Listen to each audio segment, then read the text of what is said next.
அனைவரையும் கர்த்தருடைய நாமத்திலே மீண்டும் ஒரு முறை மகிழ்ச்சி வாழ்த்துகிறேன். கர்த்தர் உங்களோடு இருப்பாராக, உங்களை ஆசீர்வதிப்பாராக.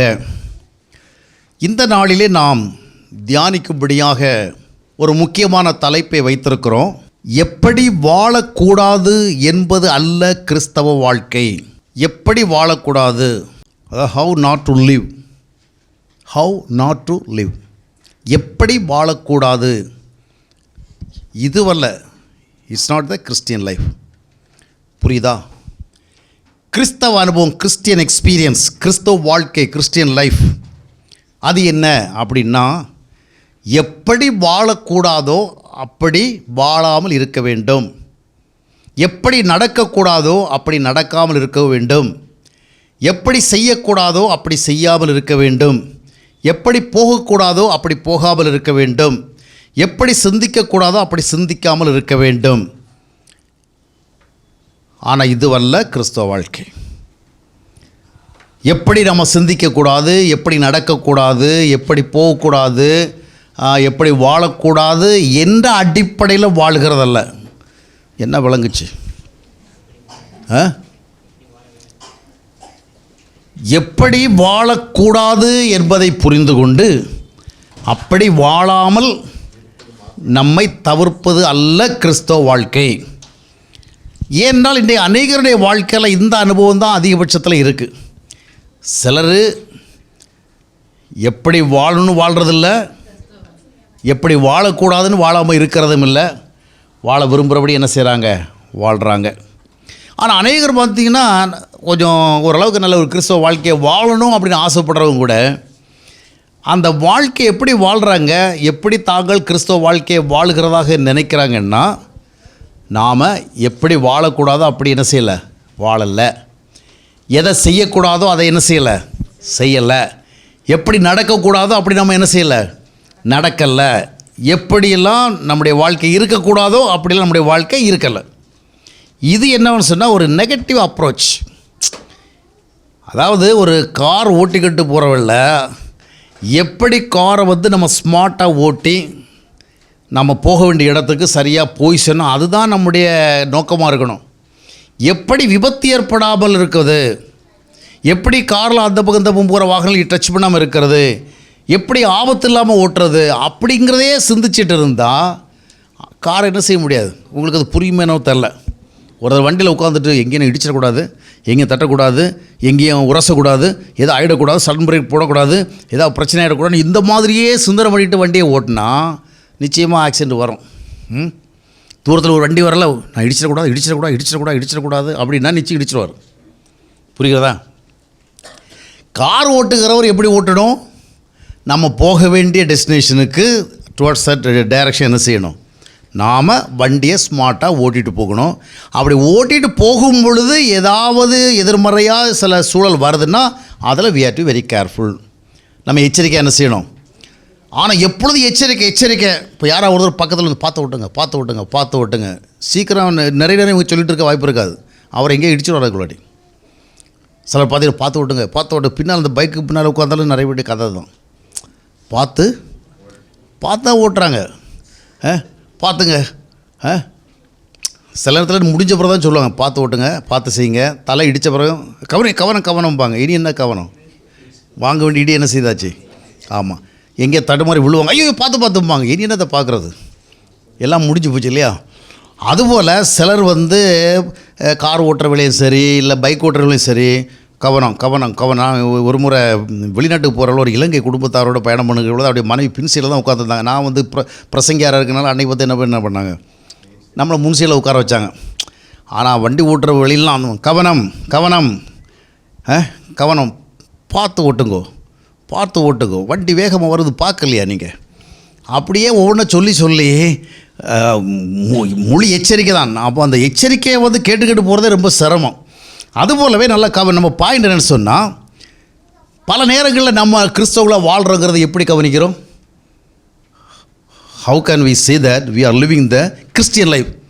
நம்ம தப்பு பண்ணலை, தவறு செய்யலை, பாவம் செய்யலை, குற்றம் செய்யலை. அப்போ செய்யலை டோன்ட்ஸ். எதெல்லாம் செய்யக்கூடாது அதை என்ன செய்கிறோம், நம்ம என்ன செய்யலை. இதனுடைய விளைவாக தான் கிறிஸ்தவ வாழ்க்கை சலிப்புக்குரியதாக மாறிவிடுகிறது, இயலாததாகவும் மாறிவிடுகிறது. நம்மளால் தொடர்ந்து என்ன பண்ண முடியல, வாழ முடியல. ஏன்னா எப்போவுமே நம்முடைய பார்வை அந்த தப்பு பண்ணக்கூடாது, இந்த தவறு பண்ணக்கூடாது, இந்த மாதிரி பேசக்கூடாது, இந்த மாதிரி செய்யக்கூடாது, இந்த மாதிரி ஓடக்கூடாது என்பது தொடர்பாகவே இருக்கிறதுனால அவன் பல நேரங்களில் நம்ம கிறிஸ்தவ வாழ்க்கையை வாழ்கிறத எப்படி சொல்கிறோன்னா, நம்ம என்ன செய்யலை, இப்படி செய்யலை, அப்படி செய்யலை, இப்படி செய்யலை. அதில் நமக்கு என்ன ஒரு பெரிய சாட்டிஸ்ஃபேக்ஷன். அதுவே நமக்கு என்னவோ மாறுதுன்னா ஒரு கடினமானதாக இருக்கிறது. எப்போவுமே செய்யக்கூடாதவைகளையே செய்யக்கூடாது என்பதே நம்முடைய செயல்பாடாக இருக்கும் பொழுது அது என்ன செய்யும், ஒரு பெரிய சலிப்பை கொடுக்கும். இது சாமிங்காக இருக்காது, இன்ட்ரெஸ்டிங்காக இருக்காது. புரிகிறதா? அப்போது எந்த ஒன்றையும் நாம் தவறு செய்யக்கூடாது என்பன்ற அடிப்படையில் போகிறதல்ல, சரியானதை என்ன செய்யணும். அப்போது கிறிஸ்தவ வாழ்க்கை தவறுகளை தவிர்த்து கொண்டு வாழ்கிற வாழ்க்கையை ஃபோக்கஸ் பண்ணி போகிறதில்ல, பாவம் செய்யாத வாழ்க்கையை வாழ்கிறதுக்கு செலவுப்படுறதில்ல. அப்போ என்னது, ஒரு பாசிட்டிவ் அப்ரோச். ஏன் பாவம் செய்யக்கூடாதுன்னா, பரிசுத்தமாக வாழ்வதற்கு நம்ம அழைக்கப்பட்ட அந்த பரிசுத்தமான பாதையில் போயிட்டுருக்கிறதுனால we should not do wrong. புரிகிறதா? பரிசுத்தமாக வாழ்வதற்கு தடையாக இருக்கிறவளை தான் நீங்கள் பாவம் செய்யாமல் இருக்கிறத பற்றி யோசிக்கணுமே ஒழிய, நான் தப்பு பண்ணக்கூடாது. அப்போ என்ன, ஒரு நாள் காலை விழுந்து உட்காந்து சிந்திக்கிறோம், இன்னை யாருக்கிட்டையும் நான் என்ன செய்யக்கூடாது, தப்பாக பேசக்கூடாது, இன்னை யார்கிட்டையும் சண்டை போடக்கூடாது, இன்னை யார்கிட்டையும் என்ன செய்யக்கூடாது, கோவப்படக்கூடாது, இன்றைக்கி யாரை பற்றி என்ன செய்யக்கூடாது, வெறுக்கக்கூடாது, விரோதிக்கக்கூடாது, கசக்கூடாது, இன்னைக்கு தப்பான சினிமாலாம் பார்க்கவே கூடாது, சீரியல்லாம் ரொம்ப பார்க்கக்கூடாது அப்படின்னு காலைல நல்ல முடிவுகள் எடுத்துக்கிட்டு என்ன செய்கிறீங்க. இதிலையே கவனமாக இருக்கிறதுனால நிச்சயமாக இதில் என்ன செய்ய முடியாது. ஆமாம், ஒரு ஒரு அலுவலகத்தில் வேலை பார்த்த ஒருவரை திடீர்னு முதலாளி என்ன பண்ணுறாருன்னா, நீ போயிட்டோன்னு அனுப்பி வச்சுட்டார். அவருக்கு ரொம்ப மனசு கஷ்டம், நான் என்ன தப்பு பண்ணேன். அப்படி அவருடைய மனைவி கேட்டாங்க, ஐயா அவர் என்ன தப்பு பண்ண, ஒருத்தருக்கு ஒரு தப்பு பண்ண மாட்டாருங்க, ரொம்ப நல்ல மனுஷாச்சே. அவர் சொன்னார், தப்பு பண்ணாததுக்கு தான் அவர் அனுப்பி வச்சுட்டேன். அவர் வந்ததுலேருந்து ஒரு தப்பு என்ன செய்யலை, பண்ணவே இல்லை. ஏன்னா தப்பு செய்யாமல் இருக்கிறதுலே ரொம்ப கவனமாக இருந்தார். ஆனால் அவரை கொண்டு என்ன வேலை இங்கே ஆகணுமோ அதை என்ன செய்யலை. ஏன்னா அவர் டெய்லி கரெக்டாக இருக்கிறதெல்லாம் கவனம் செலுத்துகிறாரே ஒழிய, அவரை எதுக்காக இங்கே வேலைக்கு வச்சுருக்கோம் அதில் என்ன செய்யலை, கவனம் செலுத்தலை. தப்பாகிடக்கூடாது, ஏதாவது தவறாகிடக்கூடாது. அப்போது தப்பு செய்யாமல் இருக்கிறதுனால நாம் என்ன பண்ண முடியாது, அதுக்காக சம்பளம் வாங்க முடியாது. செய்ய வேண்டியது என்ன செய்யணும். இப்போ ஆண்டவரிடத்துலேருந்து if you want to have the blessings, ஆண்டவரே நான் ஒரு தப்பும் பண்ணலை. பெரும்பாலும் நம்ம அடிக்கடி என்ன சொல்கிறோம், நம்ம என்ன தப்பு பண்ணோம், என்ன தவறு செய்தோம். ஏதோ ஒரு வாழ்க்கையில் பிரச்சனை வந்தால் உடனே உட்காந்து யோசிக்கிறோம், என்ன தப்பு பண்ணோம். என்னைக்காவது உட்காந்து என்ன சரியாக பண்ணாமல் விட்ட யோசிக்கிறோமா, என்ன தப்பு பண்ணோம், யாருக்கு என்ன துரோகம் பண்ணோம், ஏன் இது நடந்தது, திடீர்னு கால் இடிச்சிட்டுது, என்ன தப்பு பண்ணோம். தப்பு பண்ண தான் கால் இடிக்குமா, நீங்கள் ஒன்றும் சரியாக செய்யலை, தான் கால் போயிடுச்சிச்சு. செய்ய வேண்டியது என்ன செய்யலை. இப்போ ஒரு பையன்கிட்ட அப்பா சொல்லிட்டு போகிறார், இந்த பாரு நான் வெளியே போகிறேன், திரும்பி வர்றது வரைக்கும் என்ன செய்யக்கூடாது, நீ வெளியே போகக்கூடாது, சரியா.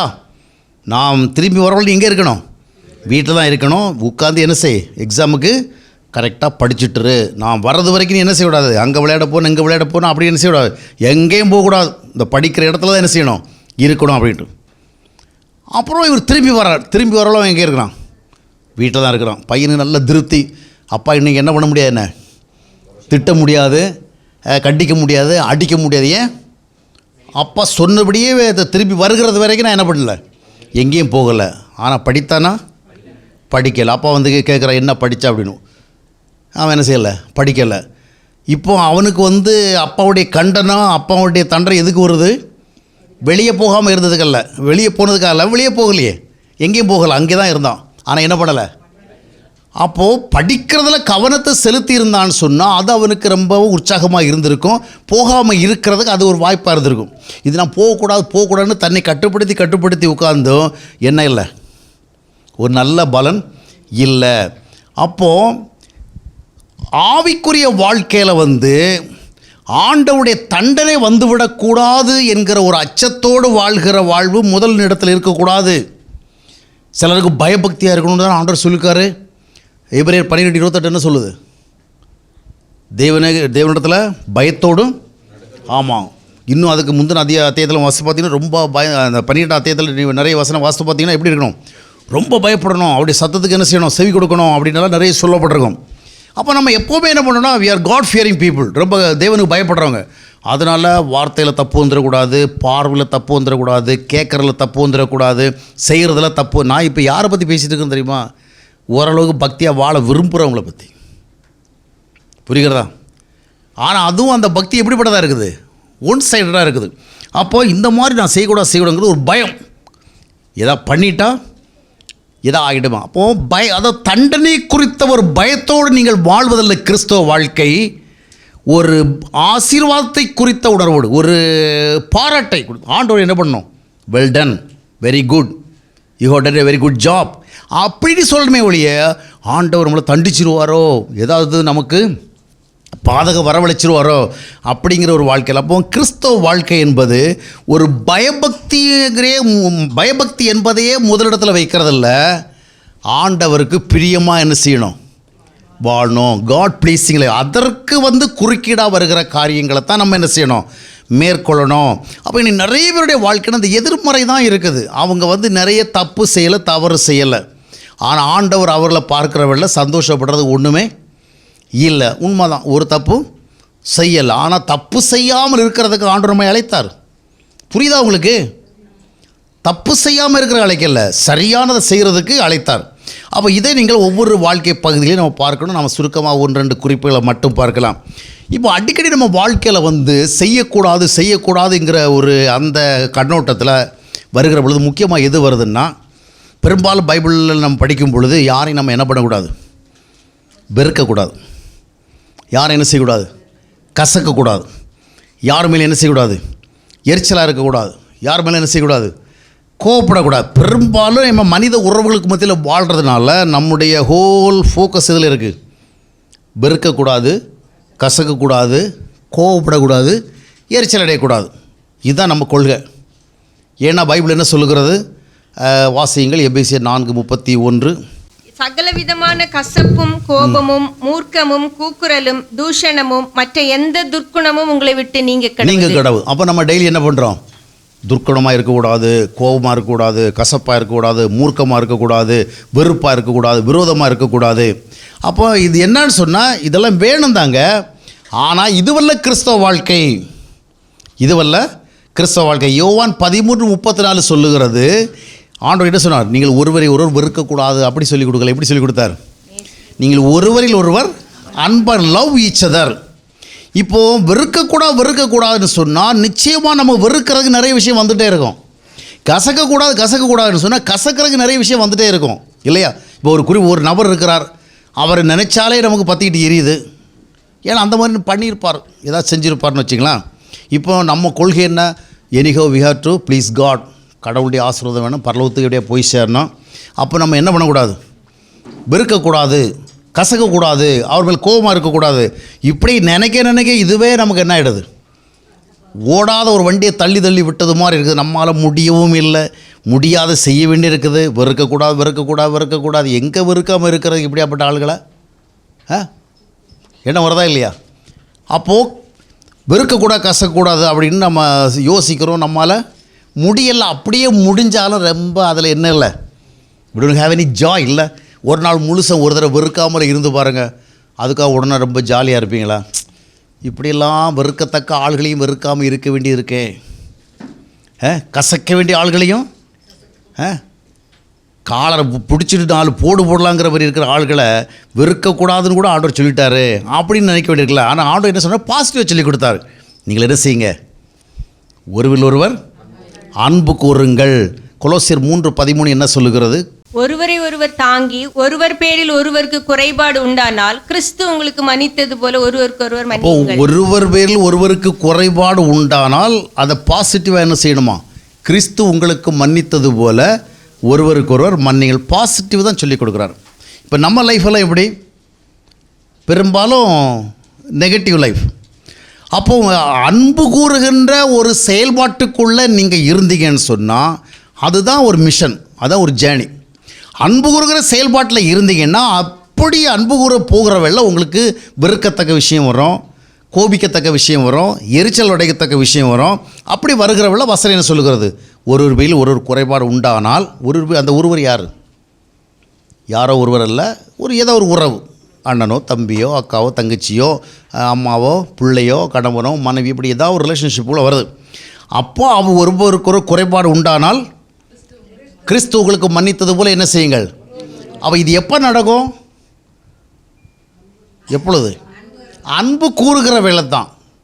அன்பு கூறுவது தான் உங்கள் லைஃபினுடைய ப்ரைம் டார்கெட், ப்ரைம் அட்டென்ஷன் அதில் தான் இருக்குது இல்லையா?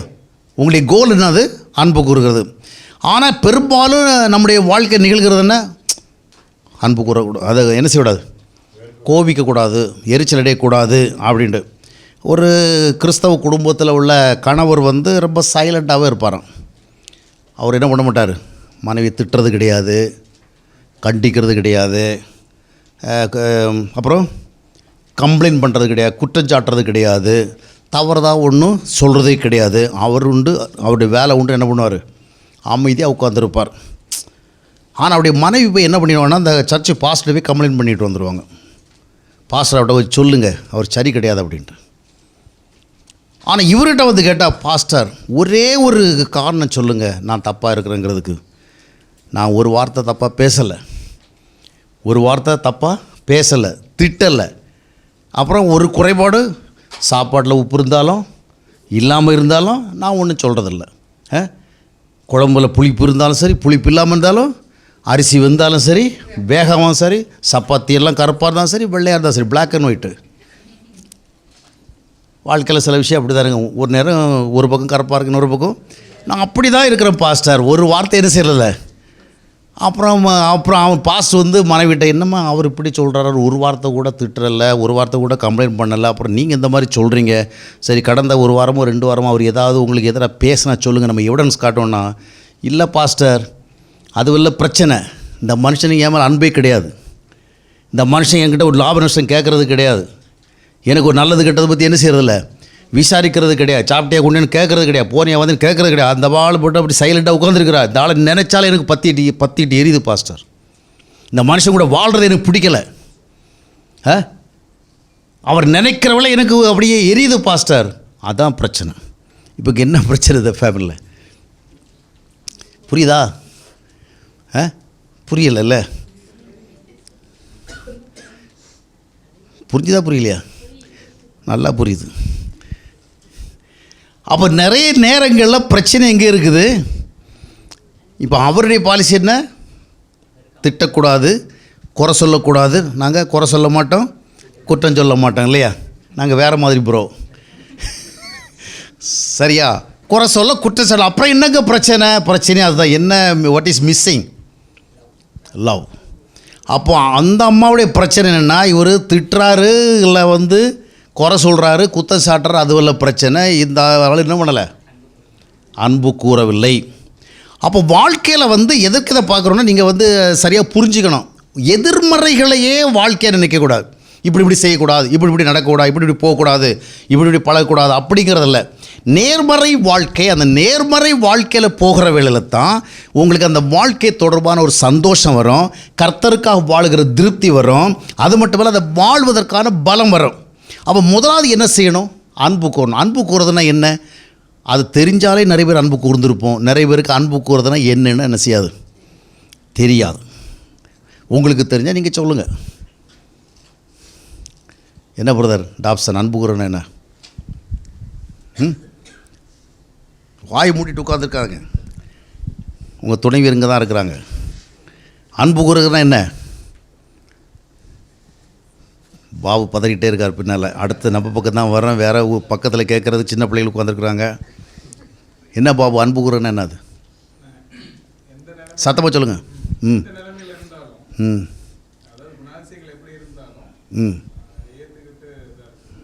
குணாதிசயங்கள் எப்படி இருந்தாலும் சரி ஏற்றுக்கிட்டு வாழ்கிறது.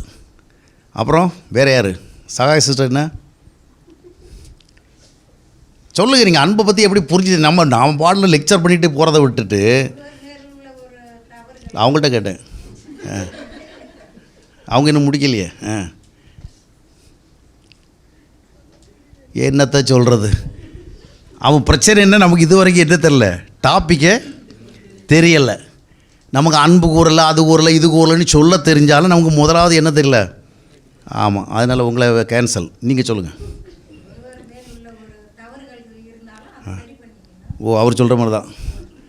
சரி, ஒரு மேல் இருந்தால் ஒரு தவறு இருந்தால் அவரை சரி பண்ணணுமா இல்லை நீங்கள் யாரை சரி பண்ணுறது?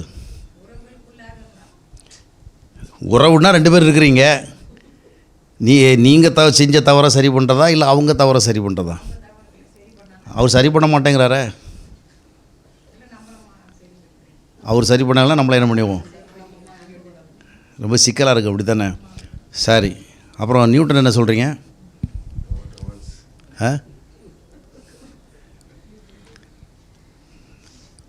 நோ கமெண்ட்ஸ் லைஃப்பெல்லாம் என்ன செய்யக்கூடாது, இருக்கக்கூடாது. நமக்கு we must have something to comment on a certain topic. சரி, வேறு யார்? சிஸ்டர் தமிழ் என்ன சொல்கிறீங்க? யார்? மாமியாரா?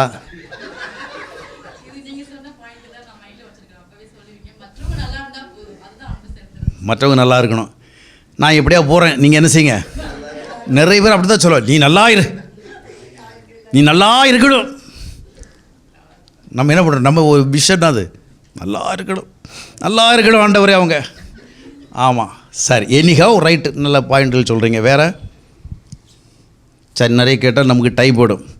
அன்பு கூறுவதென்றால் என்ன? வெறுக்காமல் இருப்பதல்ல, கசக்காமல் இருப்பதல்ல, எரிச்சலடையாமல் இருப்பதல்ல, கோவப்படாமல் இருப்பதல்ல. அன்பு கூறுவதென்றால் முதலாவது எங்கேருந்து, from where we have to start. அன்பு கூறுவது என்பது யாரையா ஒரு தடவை தான் அன்பு கூர்ந்தாகணும். இல்லை, அன்பு கூற ஒரு ஆளாவது வேணும் இல்லையா? அண்ணனோ தம்பியோ அக்காவோ தங்கச்சியோ அம்மாவோ பிள்ளையோ கணவனோ மனைவியோ. அதில் முதலாவது என்ன வேணும்னு சொன்னால், முதலாவது நீங்கள் இன்னொருவரை அன்பு கூறுகிறீர்கள் சொன்னால் அவர்களை குறித்த உங்களுடைய மனப்பாங்கு எப்படி, உங்களுடைய மைண்ட் செட் என்ன? முதலாவது மற்றவர்களை அன்பு கூறுகிறது, பேசுகிறது, செய்கிறதுங்கிறது இல்லை, அவர்களை குறித்த ஒரு நல்லெண்ணம், எ குட் ஒப்பீனியன். இன்னொருவர் அன்பு கூற எங்கிருந்து ஆரம்பிக்கணும்? சிந்தனைன்னா என்ன சிந்தனை? அவர்களை குறித்த ஒரு நல்ல எண்ணம் இருக்குதா?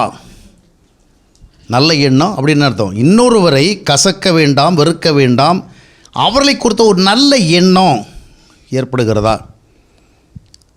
பல நேரங்களில் நல்ல எண்ணம் ஏற்படலை. ஏன் ஏற்படலைன்னா அவங்க நல்லா இல்லை. நல்லா இல்லாதவங்களை எப்படிங்க நல்ல எண்ணத்தோடு பார்க்க முடியும்? ஒருத்தர் கருப்பாக இருக்கிறவரை பார்த்து அவரை வெள்ளையாக இருக்கான்னு சொல்ல முடியுமா? ஒருத்தங்க நல்ல விதமாக இல்லைன்னு சொன்னால் அவங்கள என்ன செய்ய முடியாது, நம்ம நல்ல எண்ணத்தோடு பார்க்க முடியாது. ஆனால் பல நேரங்களிலே நமக்கு ஏன் மற்றவர்களை நல்லெண்ணத்தோடு பார்க்க முடியவில்லை என்றால், அவர்கள் நல்லவர்களாக இல்லாமல் இருப்பது மட்டுமல்ல, நாம் நமக்குள் நல்லவர்களாக இருக்க விரும்பாமை. என்னுடைய ஊழியத்தில் பார்த்திங்கன்னா ரைட் ஃப்ரம் த பிகினிங் ஒரு சிலர் என்னுடைய மினிஸ்ட்ரியை அப்ரிசியேட் பண்ணுறதே கிடையாது. தொடக்கத்தில் இருந்தே நான் பார்த்துருக்குறேன். இப்போவும் அந்த மாதிரி ஒரு சிலர் இருக்கிறாங்க. அவங்கள நான் 30 வருஷமாக பார்த்துருக்குறேன். தொடக்கத்தில் இருந்தே அதை என்ன பண்ணாலும் சரி, என்ன செஞ்சாலும் சரி, என்ன பிரசங்கம் பண்ணாலும் சரி, என்ன எழுதினாலும் சரி, அவங்களுக்கு என்ன இல்லை, ஒரு நல்ல எண்ணம் இல்லை. நல்ல எண்ணம் இல்லாமல் இருப்பதற்கு என்ன காரணம்? நான் எதாவது கெட்டது பண்ணேனா, எதாவது சரியற்ற செஞ்சேனா, இல்லை உங்களுக்கு எதாவது பாதகம் ஏற்பட்டதா, இல்லை தப்பாக போதிச்சேனா, தப்பாக உபதேசிச்சேனா, ஒன்றும் கிடையாது. ஏன் நல்ல எண்ணம் இல்லை அவங்களுக்கே தெரியாது. காரணம் என்னவென்றால் அவர்களுக்கு இயற்கையிலேயே அவர்களுடைய மனதில் என்ன இல்லை, என்னை குறித்த ஒரு நல்ல எண்ணம் இல்லை. நான் தொடக்கத்தில் பார்த்திங்கன்னா நல்லா பிரசங்கம் பண்ணிட்டு வந்தேன்னு சொல்லிட்டு ஒரு சிலர் சர்ச்சைக்கு வெளியே சொன்னாங்க. அதை கேட்டு இன்னொருத்தர் என்ன சொன்னாருன்னா, எல்லாம் துவக்கத்தில் இப்படி தாங்க இருக்கும், துவக்கத்தில் நாம் எவ்வளோ பேரை பார்த்துருக்கோம் அப்படின்னு. அப்புறம் அது ஒரு 4-5 வருஷம் போச்சு. 4-5 வருஷத்துக்கு போன பிறகு அவங்க சொல்கிற மாதிரி ஒரு கம்ப்ளைண்ட் இல்லை. இப்போ என்ன, எல்லாரும் எப்போ விழுவாங்கன்னு சொல்ல முடியாதுங்க. யார் எப்போ தவறுங்கிறத நம்ம என்ன செய்ய முடியாது, கண்டுபிடிக்க முடியாது. நாம் அவங்களுடைய வாழ்க்கையுடைய எல்லா பகுதியும் என்ன செய்யலை. சர்ச்சில் பிரசங்கெல்லாம் பண்ணிட்டு போயிடுவாங்க, புக்கெல்லாம் எழுதிடுவாங்க, பெரிய விஷயம் கிடையாது, மாத இதெல்லாம் போட்டுருவாங்க, பிரசங்கெல்லாம் பண்ணிட்டு போடுவாங்க. அவங்க வாழ்க்கை எப்படின்னு தெரியுமா அப்படின்னு. அப்புறம் அவன் 10 வருஷம் ஆச்சு, 15 வருஷம் ஆச்சு, என்ன மாறிச்சுதா? இன்றைக்கி மாறலை. ஏன் மாறலை? அதுக்கு விடை ஏனென்றால் துவக்கத்திலிருந்தே அவர்களுடைய மனம் சரியில்லாதனால இன்னொருத்தரை எப்படி பார்க்க முடியலை, ஒரு நல்ல எண்ணத்தோடு அப்போ நல்ல எண்ணத்தோடு நம்ம பார்க்கறதுக்கு ஒரு மனம் இல்லை என்று சொன்னால் அன்பு கூற முடியாது. புரிகிறதா? அப்போ நீங்கள் ஒரு நல்ல எண்ணத்தோடு பார்க்கவில்லை என்றால் அன்பை என்ன செய்ய முடியாது? எதிர்பார்க்கவும் முடியாது, அன்பை நீங்கள் காண்பிக்கவும் முடியாது. இப்போ தாவீதினுடைய வாழ்க்கையை கவனித்து பார்த்தீங்கன்னா, தாவீதுக்கு சவுலை குறித்த விஷயத்தில் ஒரு தவறான எண்ணம் கிடையாது. ஆனால் அவன் தவறான எண்ணத்துக்கு உரியவன், அப்படி தானே? ஏன்னா தாவீதுக்கு எதிராக he did lot of things, he did so many evils. ஆனால் இயற்கையிலேயே பார்த்தீங்கன்னா தாவீதுக்கு சவுல் மேலே ஒரு நல்ல எண்ணம் ஒன்று. தேவனால் அதாவது he was a God anointed person, அது ஒன்று. செத்த பிறகு கூட செத்து தொலைஞ்சான், நீ எல்லாம் பண்ண அநியாயத்துக்கு இதான் நடந்துச்சுல, கர்த்தர் நீதி செய்தான்னு சொன்னானா, எவ்வளோ அழகாக அழுதோம் பார்த்தீங்களா? என்ன பார்க்குறாங்க தாவீதினுடைய, அது எங்கே வருது? 2 சாமுவேல் 1ஆம் அத்தியாயத்தில் நம்ம அதை வாசிக்கிறோம். அப்போ தாவீதை குறித்து புலம்பல் பாடுகிறான். நியாயமாக என்ன போய் நம்ம சொல்லுவோம்? வேதாகமே என்ன சொல்லு தெரியுமா? அவன் செஞ்ச பாவத்து நிமித்தம் தேவன் அவனை கொன்று போட்டார்னு தான் பைபிள் சொல்லுது. ஆனால் தாவீதோ அவனுக்காக அழுதான், அவனுக்காக என்ன செய்தான்? நிறைய காரியங்களை செய்தான். ஏனென்றால் தாவீதுக்கு இயற்கையிலேயே சவுல் மேலே ஒரு நல்ல எண்ணம், ஆனால் சவுலுக்கு இயற்கையிலேயே தாவீது மேலே ஒரு கெட்ட எண்ணம். இந்த கிளாஷில் என்ன ஆயிடுச்சுது? வாழ்க்கையே முழுசும் ஓடி போயிடுச்சுது. அப்போது இதே இதுதான் யோசேப்புடைய வாழ்க்கையில், யோசேப்புடைய சகோதரர்கள் மேலே யோசேப்புக்கு ஒரு நல்ல எண்ணம். அதனால தான் அவர்களை தேடி சென்ற இடத்துல கூட அவங்க இல்லாத பொழுது கூட விசாரித்து அவங்க இருக்கிற இடத்துக்கு சென்றான். ஆனால் சென்ற இடத்துல அவனுக்கு என்ன ஆச்சுது? அவனை குழியில் தூக்கி போட்டு அவனுடைய கதையை முடிக்கிறதுக்கெல்லாம் பிளான் பண்ணி கடைசியில் என்ன பண்ணுவாங்க? கொஞ்சம் காசை வாங்கிட்டு அவனை சேல்ஸ் பண்ணிடுவாங்க. அப்போது இதில் என்ன பார்க்குறோன்னா, தாவீதுக்கு நல்ல எண்ணம் இருந்தது, சவுலுக்கு இல்லை. அப்போது பாருங்கள், தாவீதுக்கு நல்ல எண்ணம் இருந்தாலும் சவுல் அதனை என்ன செய்ய முடியவில்லை? பயன்பெற முடியவில்லை. காரணம் என்ன? அன்பு என்பது ஒரு வழிப்பாதை அல்ல, இல்லையா? நீங்கள் கதவை அடைத்து வைத்து விட்டு ஜன்னல் வழியாக ஒருத்தரிடத்தில் எவ்வளோ விஷயங்களை சொன்னாலும் உங்களுக்கு என்ன வராது? ஹெல்ப் வராது. You have to open the door. நீங்கள் அதை க்ளோஸ் பண்ணி வச்சுக்கிட்டு, ஐயோ எனக்கு ஹெல்ப் பண்ணலாம், எவ்வளோ சொன்னேன் எனக்கு என்ன சொல்ல, எப்படி ஹெல்ப் பண்ண முடியும்? டோர் இஸ் ஷட், இல்லையா? டோர் சாத்திருக்கு. அருமையாளே, அன்பு கூறுவது எங்கிருந்து ஆரம்பிக்க வேண்டும் என்றால், ஒரு நல்ல எண்ணம். இயன்ற வரைக்கும் மற்றவர்களை குறித்து உங்களுடைய மனதுக்குள்ள ஒரு நல்ல எண்ணம். ஆனால் அதில் ஒரு ப்ராக்டிக்கல் ப்ராப்ளம் இருக்குது. எப்போவுமே நான் உங்களுக்கு சொன்னேன், கருப்பை வெள்ளைன்னு சொல்ல முடியாது. இப்போது ஒருத்தர் நல்லாவே இல்லையே, நல்லா இல்லாமல் இருக்கிற பட்சத்தில் நான் அவரை எப்படி அவரை குறித்து நல்ல எண்ணம் வைக்க முடியுமா? உங்களால் முடியுதா? முடிஞ்சவங்களாம் கை தூக்குங்க, உங்களே ஒரு சாட்சி ஆக்கிடுவோம். இல்லை, நல்லா இருந்தால் தான் நல்ல எண்ணத்தை வைக்க முடியும். ஆனால் அதற்கு ஆண்டவர் காட்டுகிற வழி என்னவென்று சொன்னால், ரோமர் 15ஆம் அத்தியாயத்தினுடைய 7ஆம் வசனம், தேவனுக்கு மகிமை உண்டாக கிறிஸ்து நம்மை ஏற்றுக்கொண்டது போல. அப்போ கிறிஸ்து எப்பொழுது நம்ம ஏற்றுக்கொண்டார்? நம்மை பார்த்த பொழுது அவருக்கு ரொம்ப திருப்தியாக இருந்தது, சரியாக இருந்தோம் அப்படிங்கிறதுக்காக இல்லை. அவர் நம்மை பார்த்த பொழுது we were sinners, நம்ம பாவிகளாகத்தான் இருந்தோம்.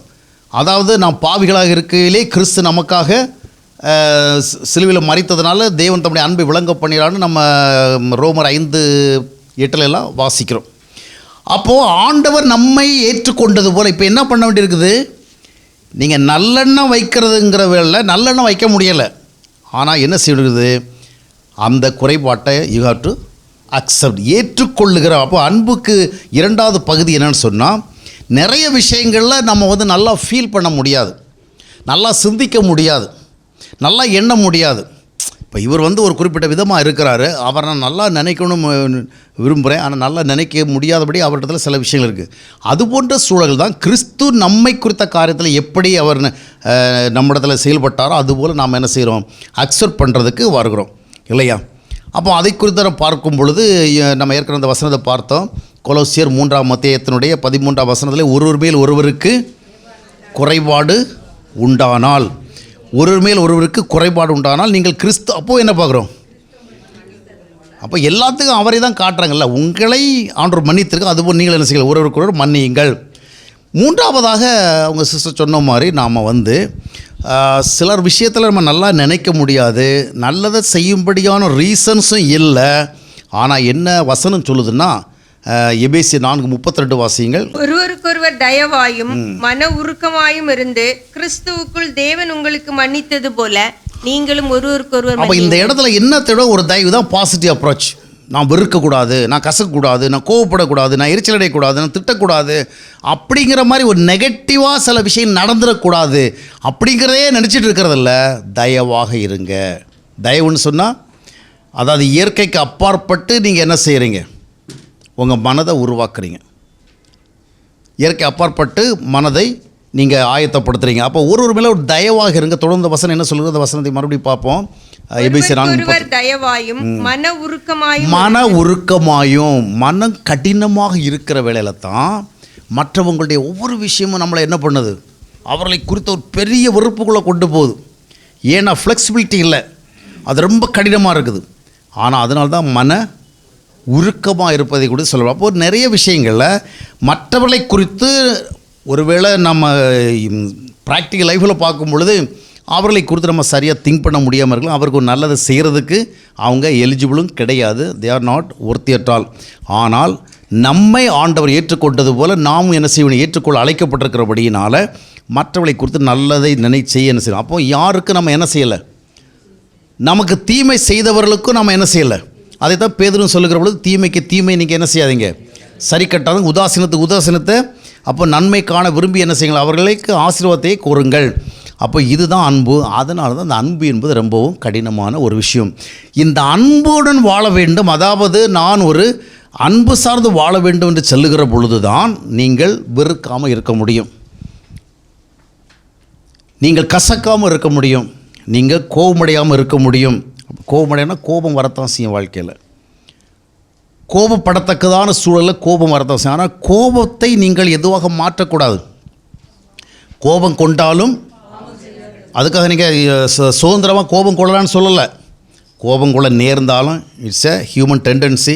கோபம் வந்துடும். அது பாவமாக என்ன செய்யக்கூடாது. அப்போது கோபம் வருகிறது அந்த மனநிலைகளை நீங்கள் அந்த அடிப்படையிலேயே கொண்டு செல்லக்கூடாது. அப்போது இதில் நீங்கள் ஒரு வழி பாதையாக வாழக்கூடாது. நான் நேசிக்கப்பட வேண்டும், என்னை நேசிக்கவில்லை, ஆனால் நீங்கள் நல்லெண்ணம் உடையவர்களா, நீங்கள் ஏற்றுக்கொள்ளுகிற மனநிலை உடையவர்களா, நீங்கள் மற்றவர்களுக்கு நல்லதே நடக்கணும், நமக்கு தீமை செஞ்சாலும் நல்லதே நடக்கணும் அப்படி நினைக்கிறவங்களா, அதுதான் ரொம்ப முக்கியமானது. எனவே வெறுக்காமல் இருக்கணும்னா, நிறைய பேர் வீட்டிலேருந்து அதை வெறுக்காமல் அவங்களுக்கு இருக்க முடியலை, கசக்காமல் இருக்க முடியல, கோபிக்காக இருக்க முடியல, நினைத்து கஷ்டப்பட வேண்டியிருக்கு. இதை தவிர்க்க வேண்டுமென்றால் அன்பின் பிரமாணத்துக்கு போகணும். அந்த அன்பின் பிரமாணத்துக்கு போகணும்னா அது சாதாரணமாக நடைபெறாது. கிறிஸ்துவினுடைய அன்பை நீங்கள் என்ன செய்ய வேண்டும்? ருசிக்க வேண்டும். கிறிஸ்து உங்களை நேசிக்கிறார் என்பதை உங்களுடைய ஆத்துமாவில் அறிய வேண்டும். அவருடைய அன்பை நீங்கள் அறிகின்ற பொழுதுதான் இன்னொருவரை குறித்த வெறுப்பு உங்களை ஆளுகை செய்யாது. அந்த அன்பை உங்களை உணர்வதற்கே வாய்ப்பு இல்லைன்னு சொன்னால் இன்னொருவர் செய்கிற எல்லா காரியங்களும் உங்களை அதிகமாக கோவப்படுத்தும், எரிச்சல் விட்டும், உங்களுக்கு கசப்பை ஏற்படுத்தும். சரி, அடுத்தது இப்போ நம்ம என்ன பார்த்துட்டு இருக்கிறோம்னா, எப்படி வாழக்கூடாது என்று வேதம் சொல்லுகிறதோ அப்படியாக வாழ்ந்து கொண்டிருப்பதல்ல கிறிஸ்தவ வாழ்க்கை. எப்படி வாழ வேண்டும் என்று வேதம் சொல்லுகிறதோ அப்படி வாழ்வதற்கு நம்ம பிரைம் கன்சர்னை செலுத்தணும். அதற்கு முரண்பாடாக குறுக்கீடாக வருகிறவைகளை தான் நம்ம என்ன செய்யணும்? தவிர்க்கணும். வீட்டிலேயே உட்காந்துட்டு வெறுக்கக்கூடாது, கசக்கூடாது, கோபிக்கக்கூடாது, அப்படி பண்ணக்கூடாது, இப்படி பண்ணக்கூடாது, அப்படி நினைத்து கொண்டு வரல ஒரு பாசிட்டிவ் லைஃப்குள்ளே போகணும். நெக்ஸ்ட் திங் என்னென்னு பார்த்தீங்கன்னா, இப்போது நம்ம அடுத்தது தப்பான காரியங்களை என்ன செய்யக்கூடாது? ஆசைப்படக்கூடாது. பெரும்பாலும் மனித வாழ்வினுடைய தவறுகளுக்கு அதிக பின்னணியில் இருக்கிறது என்னது? ஆசைகள். அதனால் புத்தன் இதை கண்டுபிடிச்சி தான் என்ன சொன்னார்? ஆசைகளை எல்லா தீங்களுக்கும் காரணம். அதனால் இந்த ஆசைகள் desires are to be destroyed, அழிக்கப்பட வேண்டும். ஆனால் மனிதன் ஆசைகளை என்ன செய்ய முடியாது? அழித்து விட முடியும். அழித்து விட்டால் அவன் மனிதன் என்கிற நிலைமையை விட்டு நீங்கள் வேண்டியது இருக்கும். இப்போ பல நேரங்களில் முக்கியமாக வேதாகமத்தில் ஒரு சில ஆசைகளை தவிர்க்க சொல்லுது. என்ன ஆசை?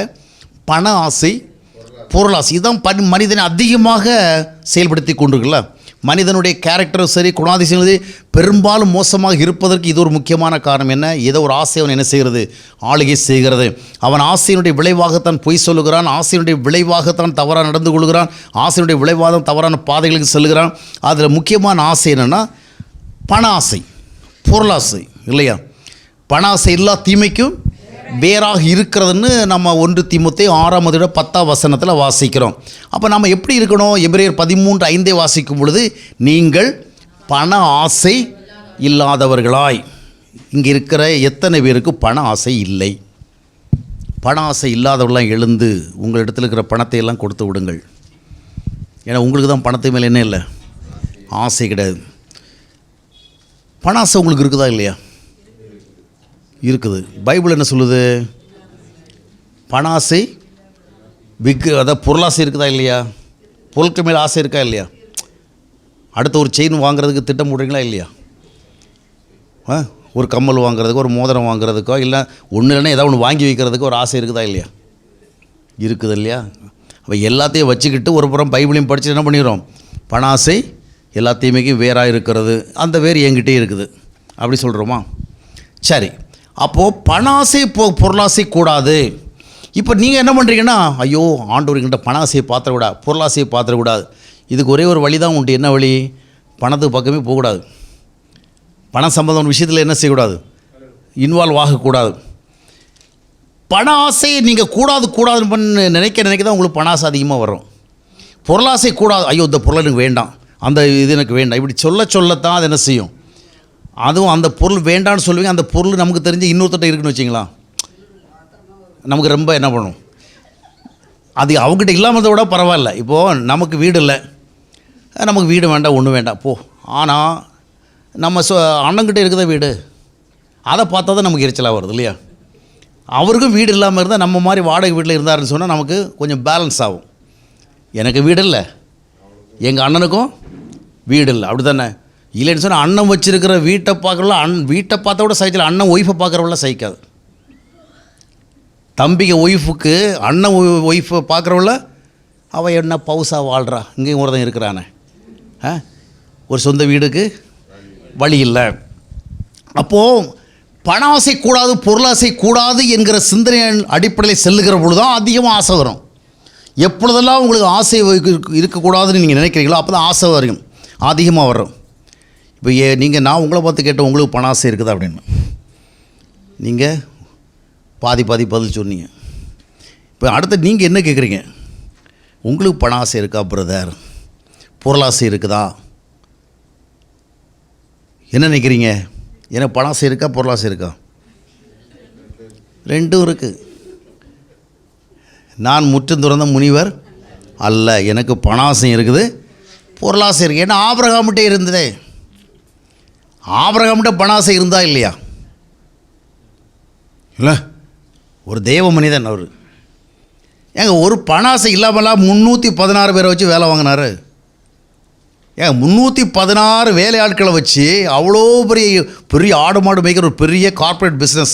அந்த காலத்துனால ஆடு மாடு வைக்கிறது தானே, இப்போ அதானி மாதிரி 316 ஆட்களை வச்சு அடுத்த தேசத்தில் அவர் பெரிய தொழில் நடத்துகிறாருன்னா ஒரு ஆசை இல்லாமலா? எல்லாம் போங்கடா, நான் ஆண்டவருக்கு வாழ்க்கையை ஒப்பு கொடுத்துட்டேன், இனி நீங்கள் எல்லாம் அவ்வளோ எனக்கு வேலை செய்ய சம்பளம் என்ன பண்ணுறது, எல்லாம் ஓடிப்போங்க, நான் ஏதோ 4 ஆடை வச்சு என்ன செய்கிறேன், அதை கொஞ்சம் மேய்ச்சி அது கொஞ்சம் பால் கொடுக்குறத அதை கொண்டு சேல்ஸ் பண்ணி கர்த்தருக்காக வாழ்த்து முடித்து பரலோகத்துக்கு போடுறேன். அப்படியே இருந்தார்.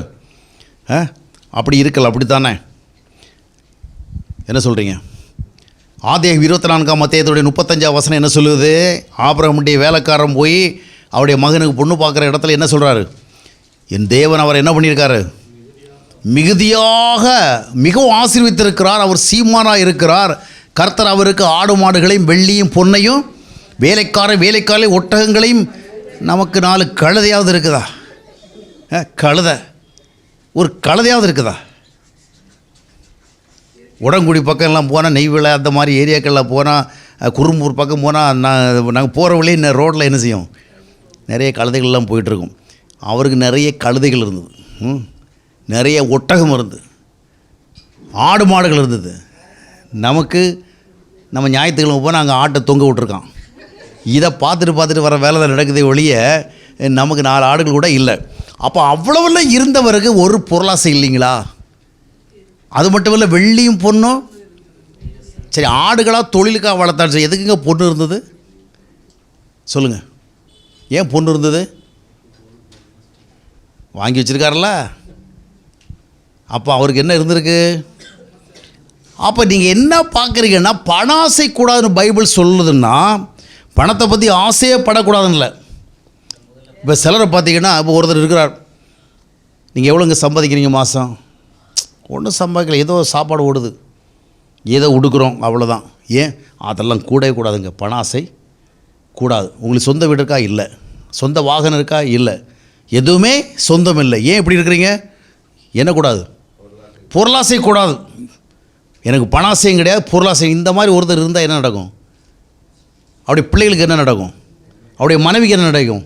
அவருடைய அப்பா அம்மாவுக்கு ஏதாவது டேப்லெட் வாங்குறது காசு கொடுக்க முடியுமா? அவருடைய பிள்ளைகளை படிக்க வைக்க முடியுமா? அப்போது பண ஆசை இல்லை, பொருளாசை இல்லைன்னா அவர் இப்போ எல்லாம் எந்த இதுவும் சம்பாதிக்கவும் இல்லை, சேர்க்கவும் இல்லைன்னு சொன்னால் இதை எப்படி பார்க்குறது? அப்போ ஆசை அவருக்கு வேணும். இப்போ ஆபிரகாமுக்கு இவ்வளோ பெரிய செல்வங்கள் இருந்தது, ஆனாலும் அவர் பண ஆசைக்கு அடிமையானவர் அல்ல என்பதை நிரூபிக்கிற பகுதியில் வேதத்தில் வருகிறது. ஆதியாகமம் 14ஆம் அத்தியாயத்தினுடைய 22ஆம் வசனத்தை வாசித்து பார்க்கும் பொழுது அங்கே நம்ம என்ன வாசிக்கிறோம்னா, ஆபிரகாமுக்கு சோதோம் ராஜா ஒரு பெரிய யுத்தத்தை அவன் ஆபிரகாம் செஞ்சு நிறைய ஆடு மாடுகள் அது இதுன்னு பொருட்களெல்லாம் கொண்டு வந்திருக்கனால இதெல்லாம் நீ எடுத்துக்கப்பா, எங்களால் ஜெயிக்க முடியாத ஒன்று நீ ஜெயிச்சிருக்கிற அப்படி சொல்ல கொடுக்க வரல. ஆபிரகாம் என்ன சொல்கிறார்? வேணாம். இதுதான் பண ஆசை இல்லைன்னு அர்த்தம். அப்போ என்ன அர்த்தம்? பண ஆசை இல்லைன்னா என்ன அர்த்தம்? தேவனுடைய வழியில் வராத எதுவும் மேலே எனக்கு ஆசை இல்லை, கர்த்தருக்கு உகந்ததல்லாத வழியில் வருகிற எதுவும் எனக்கு ஆசை இல்லை, அதுதான் அர்த்தம். அப்போ என்ன அர்த்தம்னா, தேவனுக்குரிய வழிகளில் வராத எந்த ஒன்றின் மேலும் நான் ஆசை வைக்க மாட்டேன். ஆபிரகாமுடைய வாழ்க்கையில் அவ்வளவு செல்வங்களும் ஆஸ்தி அந்தஸ்துகள் இருந்தாலும் ஆபிரகாமுடைய வாழ்க்கையில் 2 விஷயங்கள் செல்வங்களாக கருதப்பட்டது. ஒன்று, அவனுக்கு தேவனோடு ஏற்பட்ட உறவு. இன்னொன்று, தேவனோடு ஏற்பட்ட உறவின் விளைவான தேவனுக்கு உகந்த ஒரு வாழ்க்கை. அப்போ தேவ உறவையும் தேவனுக்கு உகந்த ஒரு வாழ்க்கையும் அவன் ரொம்ப ஆசைப்பட்டான். புரிகிறதா? நீங்கள் ஆசைப்படக்கூடாது, வீட்டை ஆசைப்படக்கூடாது, பொருளை ஆசைப்படக்கூடாது, பணத்தை ஆசைப்படக்கூடாதுன்னு சொன்னால் ஆசை வராமல் இருக்குமா? ஆசை நம்மளை துரத்தி பிடிக்கும், அப்படி தானே? அப்போது இந்த ஆசைகளால் நாம் அலக்களிக்கப்படாது இருக்க வேண்டுமென்றால் நாம் மேலானவைகள் மேலே ஆசை வைக்கணும். அதான் உங்களுக்கு சொல்கிறது. அதாவது எப்படி வாழக்கூடாது என்றே சிந்தித்து கொண்டிருக்கல. பண ஆசை கூடாது, பொருளாசை கூடாது, அந்த ஆசை கூடாது, அந்த ஆசை கூடாது. நீ ஆசைப்பட வேண்டியவைகளை ஆசைப்பட்டால் தேவனுடைய பார்வையில் எவைகளெல்லாம் கூடாதோ சரியில்லையோ அதன் மேலே நீ ஆசை வைக்க மாட்டாய். புரிகிறதா? ஆபிரகாமுக்கு தேவ உறவு இருந்தது, அந்த தேவ உறவுக்கேற்ற ஒரு வாழ்க்கை முறை இருந்தது. அந்த தேவ உறவில் ஆசை வைத்தான், தேவனுக்கேற்ற வாழ்க்கையில் ஆசைப்பட்டான். அதற்கு முரண்பாடாக வந்த எதையும் அவன் ஏற்றுக்கொள்ளவில்லை. புரிகிறதா? ஆகையால் தான் எபிரேயர் 11:9 வாசிக்கும் பொழுது அவன் அவ்வளோ பெரிய செல்வ சீமானாக இருந்தாலும் கூட தன்னுடைய பிள்ளைகளோடு எங்கு வாழ்ந்தான்? கூடாரத்திலே வாழ்ந்தான் என்று பார்க்கிறோம். அருமையானவர்களே, பண ஆசை இருப்பது தவறல்ல, பொருளாசை இருப்பது தவறல்ல. ஆனால் தேவனுக்கேற்ற ஆசைகள் இல்லாமல் இருப்பதுதான் தவறு. தேவனுக்கேற்ற ஆசைகள் உங்களுக்கு இருந்தால் நீங்கள் தவறான வழிகளில் பணத்தை சம்பாதிக்க மாட்டீங்க, தேவனுக்கு உகந்ததா இல்லாத வழியில் சம்பாதிக்க மாட்டீங்க. இப்போது எலிசாவை பாருங்கள். எலிசாவுக்கு நாகமான் என்பவன் ஒரு பெரிய காணிக்கை கொடுக்க வர்றவல்ல, எலிசா என்ன சொல்கிறான்? வேண்டான்னு சொல்லல. 2 ராஜாக்கள் 5ஆம் அத்தியாயத்தினுடைய 15ஆம் வசனத்தை நான் வாசிக்கும் பொழுதும் தொடர்ந்து 16ஆம் வசனத்தை வாசிக்கும் பொழுதும் 15ஆம் வசனத்தில் பார்த்தீங்கன்னா, நீ இவ்வளோ பெரிய ஒரு ஹீலிங் மினிஸ்ட்ரி பண்ணி எனக்கு இதுவரையிலும் போகாத நோய் போயிருக்குது, அதனால் தயவாக காணிக்கை வாங்கிடணுப்பா. அவன் கெஞ்சி கூத்தாடி கேட்டான் இல்லையா? இன்றைக்கி என்ன, நீ கொடுக்கவில்லை என்றால் உனக்கு சாபம் வரும், நீ தசோபாகத்தை வஞ்சித்து விட்டாயின்னு சொன்னால் உன் குடும்பம் அழிந்து போகும், இப்படி மிரட்டி தான் வாங்க வேண்டி இருக்குது. சிந்தாமல் சிதறாமல் எல்லாத்தையும் இங்கே கொண்டு வா அப்படின்ட்டு. அப்படி தானே? ஆனால் அவன் நாகமான் என்ன பண்ணுறான்னா கெஞ்சிக்கிறான், வாங்குப்பா, இவ்வளோ பெரிய விஷயத்தை எனக்கு வாழ்க்கையில் செஞ்சுக்க. ஆனால் எலிசா என்ன செய்கிறான்? ஏன் வேண்டான்னா? பெரிய ஒரு சன்னியாசியா? இல்லை, தேவனுடைய ஒரு கொள்கையின் மேல் அவன் ஆசை வைத்திருந்தான். நான் தேவனுக்கு ஊழியக்காரன்னா தேவனுக்கு உகந்தவனாக இருக்கணும், தேவன் இந்த நேரத்தில் நான் எப்படி இருக்கணும் விரும்புகிறாரோ அப்படி நான் இருக்கணும், அதில் ஆசை. அந்த ஆசை இருந்ததுனால தான் தேவையான ஒரு வேலையை அவன் வேலைக்காரன் அடித்து புரண்டு எனக்கு 2 மாற்று விடக்கூடு, அதை கூடு, இதை கூடுன்னு கேட்டானா அவங்க நிலவரம் அதுதாங்க. அவன் வெல்ட் விடுவார் தான் போயிருப்பானா இல்லையா?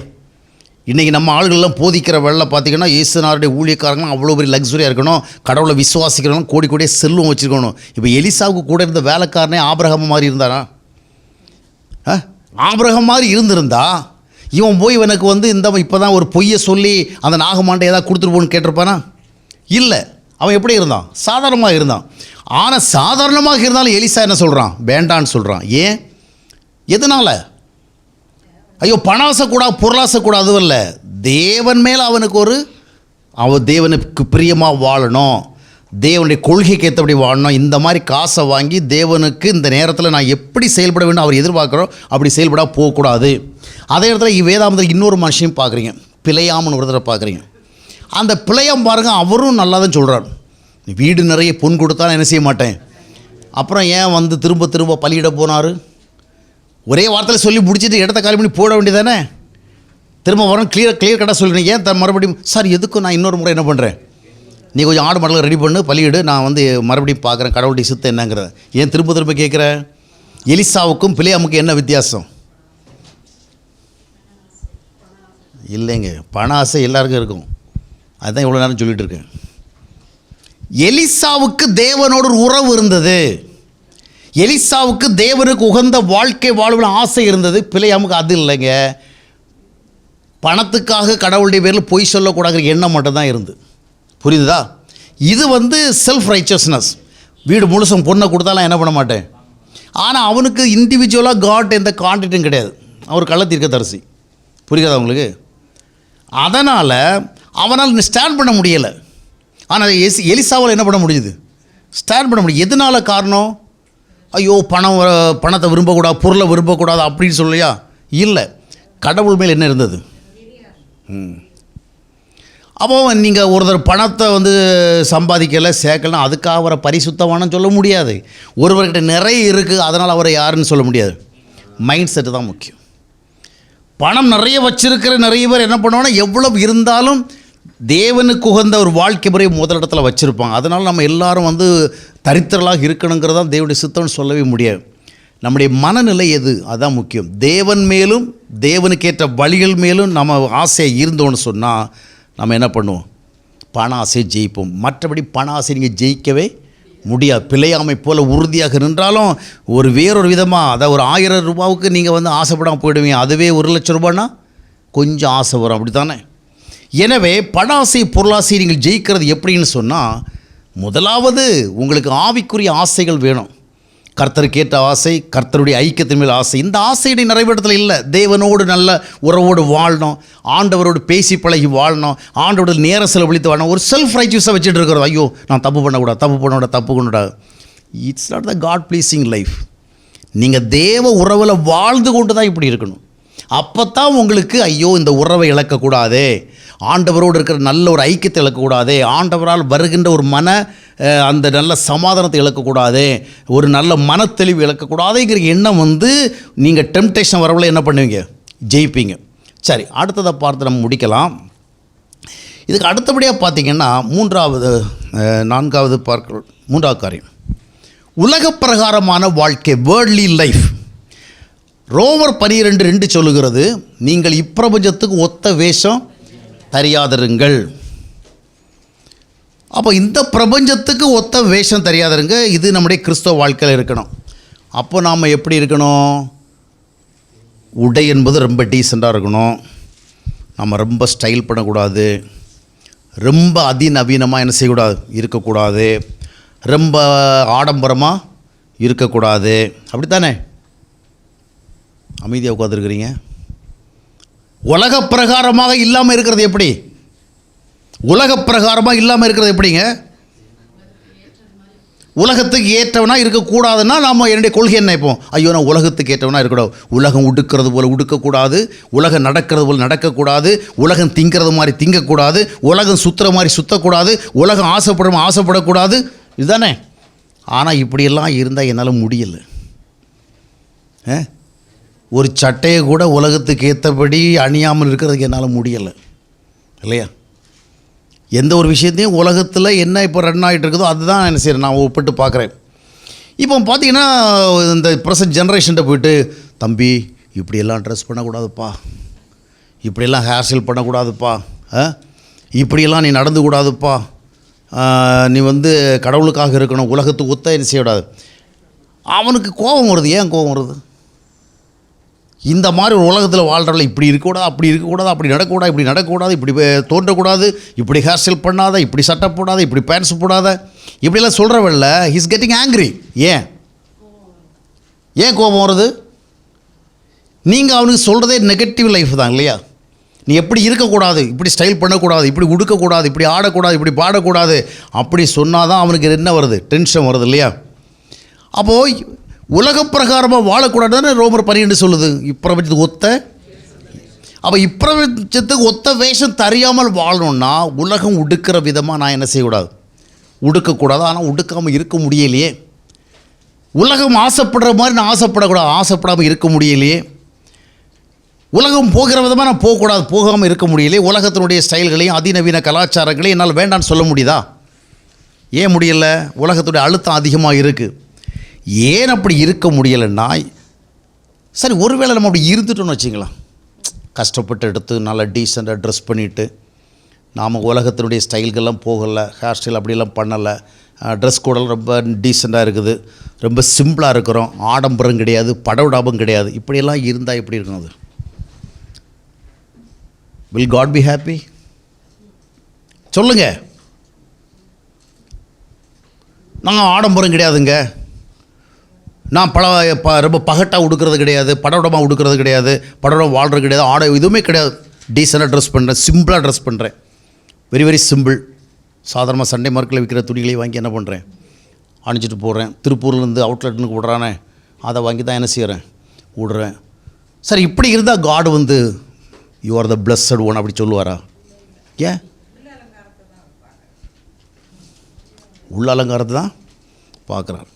இப்போ ஒருத்தர் வந்து ஆடம்பரமாக கல்யாணம் நடத்துகிறாரு, பணத்தை அள்ளி கொட்டுறாரு, அவ்வளோ காசு செலவு பண்ணி ஒரே படவிடாமல் ஆட்டம் பாட்டம் கொண்டாட்டம் டெக்கரேஷன் அதுன்னு சொல்லிட்டு அவரை பார்த்த உடனே நம்ம என்ன சொல்லுவோம்? ஆடம்பரவாதி, நீ எல்லாம் பரவத்துக்கு போவியா? இவ்வளோ படவிடாமல் தேவையா கடவுள் கிறிஸ்தவனுக்கு சொல்கிறோம்.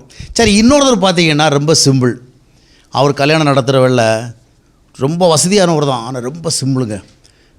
மணமகன் மணமகள் கூட சாதாரண உடை தான், இவங்களும் சாதாரண உடை தான், ஒரு சாதாரண மண்டபத்தை தான் புக் பண்ணியிருக்கிறாங்க, பெரிய டெக்கரேஷனும் கிடையாது, சாப்பாடு போட்டாங்க பாருங்கள், ரொம்ப சாதாரணமான சாப்பாடு. இப்போ நீங்கள் வந்து என்ன சொல்லிட்டு வரீங்க?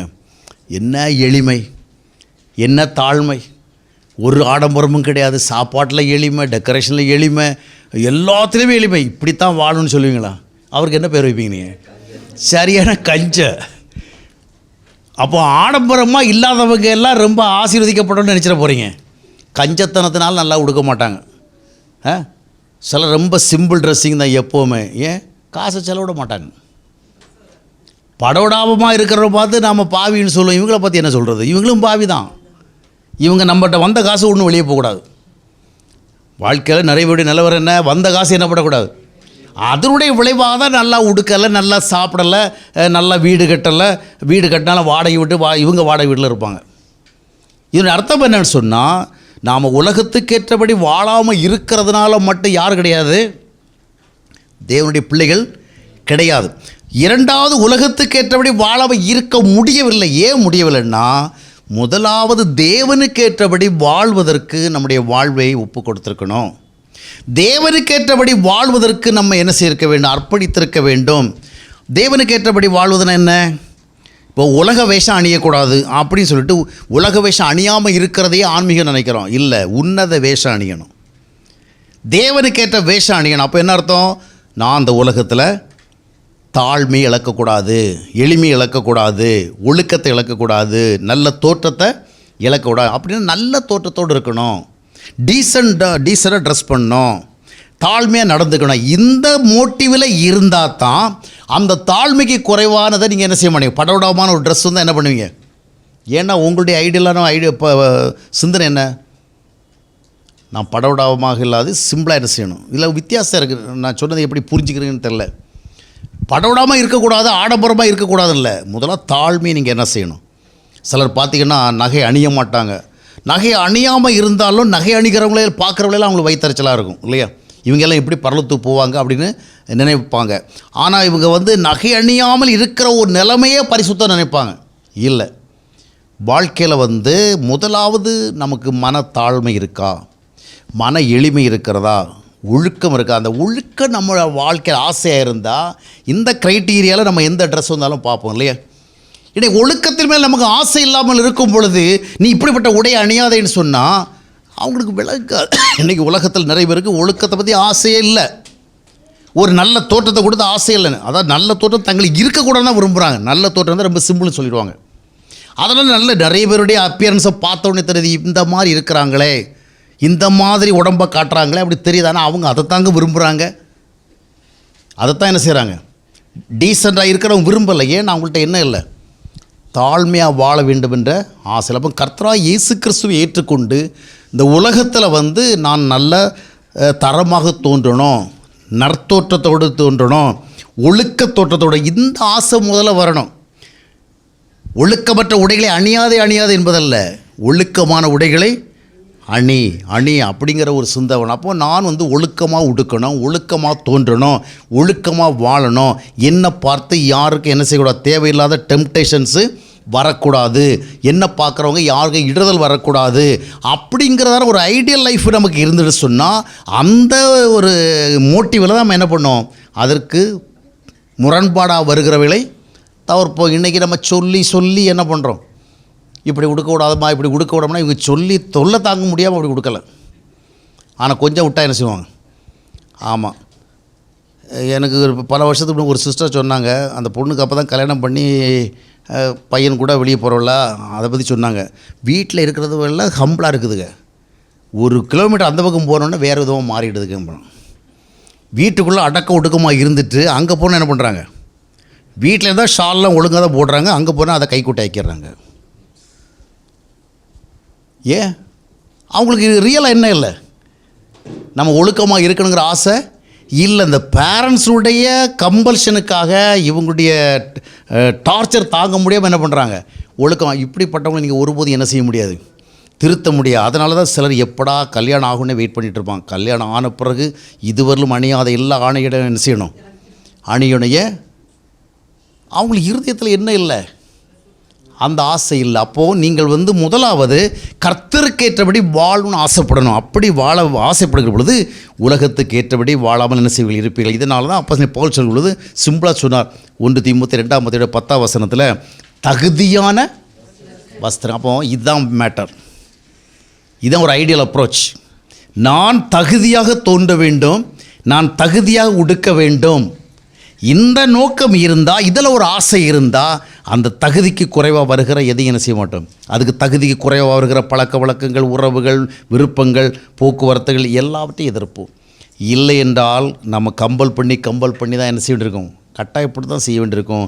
அதுவல்ல கிறிஸ்தவ வாழ்க்கை. அருமையானவர்களே, ஒரு நெகட்டிவ் அப்ரோச் அல்ல, இப்படி வாழக்கூடாது, இப்படி செய்யக்கூடாது, இப்படி போகக்கூடாது. எப்படி வாழ வேண்டும் என்று ஆண்டவர் அழைத்தாரோ அதில் கவனம் செலுத்துவோம்.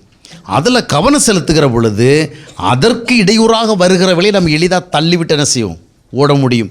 அதனால்தான் எபிரேயர் 11ஆம் அத்தியாயத்தில் வாசிக்கும் பொழுது நம்ம என்ன வாசிக்கிறோம், முதல் வசனம் வாசிங்கள்.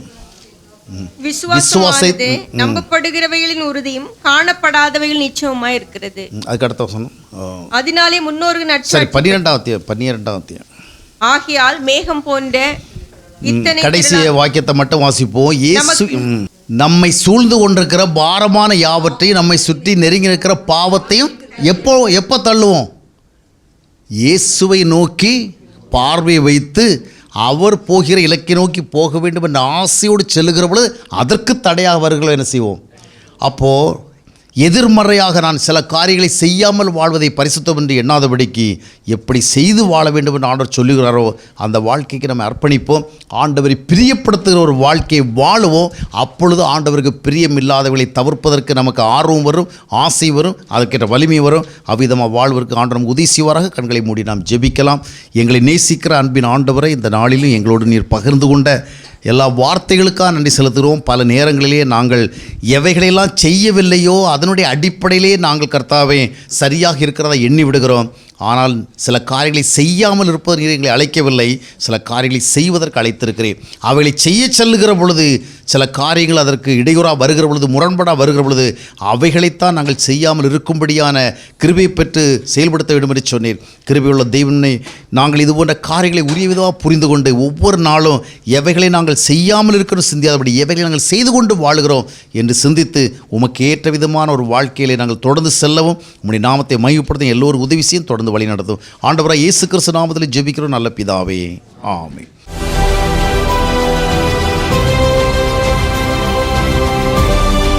அன்பானவர்களே, ஜீவ நீரோடை யூடியூப் சேனலை சப்ஸ்கிரைப் செய்திடுங்கள். சப்ஸ்கிரைப் பட்டனை கிளிக் செய்து பெல் சின்னத்தையும் கிளிக் செய்து தினமும் புத்தம் புதிய தேவ செய்திகளை உடனுக்குடன் பெற்றிடுங்கள்.